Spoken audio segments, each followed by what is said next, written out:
அனைவருக்கும் வணக்கம். துர்க்கை அம்மன் வெற்றிக்கும் வீரத்துக்கும் உரிய தெய்வம். வடமொழியில் வெல்ல முடியாதவள் என்று பொருள். மகிஷாசுரன் எனும் அரக்கனை துர்க்கை அழித்ததால் மகிஷாசுரமர்த்தினி என்றும் அழைக்கப்படுகிறார்.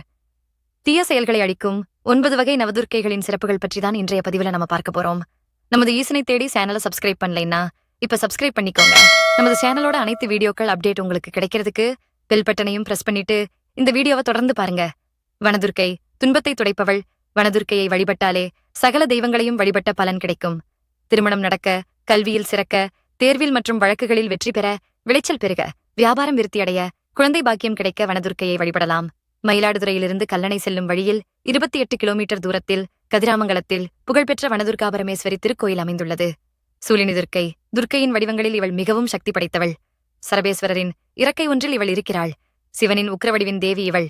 3 அங்கங்களுடன் கூடிய சூலத்தை கையில் ஏந்தியிருப்பதால் சூலினி துர்க்கை எனப்படுகிறாள். திருவாரூர் மாவட்டம் பேரளம் எனும் ஊருக்கு அருகில் உள்ள அம்பர் மாகாளம் கோயிலில் மாகாளி சூலினி துர்க்கையாக காட்சி தருகிறார்.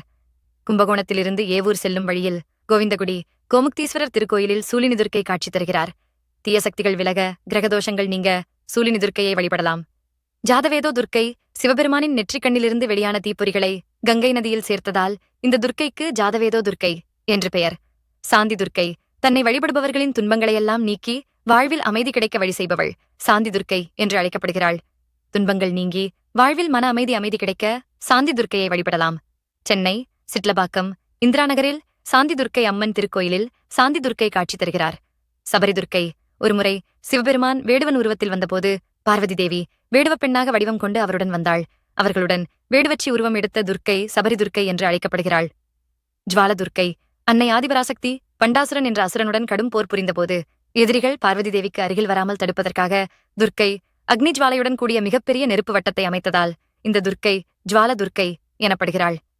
இமாச்சல பிரதேசத்தில் உள்ள கங்கிரா மாவட்டத்தில் சக்திபீடமாக விளங்கும் ஜுவாலாமுகி கோயிலில் 100 ஆண்டுகளுக்கும் மேலாக கோயிலின் தீபம் அணையாமல் தொடர்ச்சியாக சுடர்விட்டு எரிந்து கொண்டிருக்கிறது.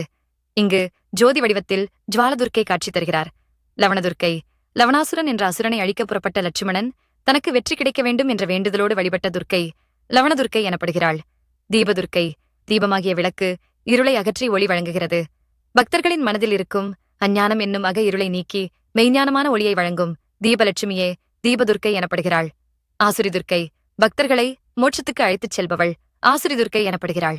பக்தர்களிடம் உள்ள தேவையில்லாத குணங்களை அழித்து மோட்சத்துக்கு அழைத்துச் செல்பவள் ஆசுரி துர்க்கை ஆவாள். இந்த பதிவு உங்களுக்கு பயனுள்ளதாக இருந்திருக்கும் அப்படின்னு நினைக்கிறோம். இந்த வீடியோவுக்கு ஒரு லைக் கொடுங்க. இது போன்ற ஆன்மீக தகவல்களை பெற நமது ஈசனை தேடி சேனலை சப்ஸ்கிரைப் பண்ணிக்கோங்க. மீண்டும் அடுத்த பதிவுல சந்திக்கலாம். நன்றி. திருச்சிற்றம்பலம்.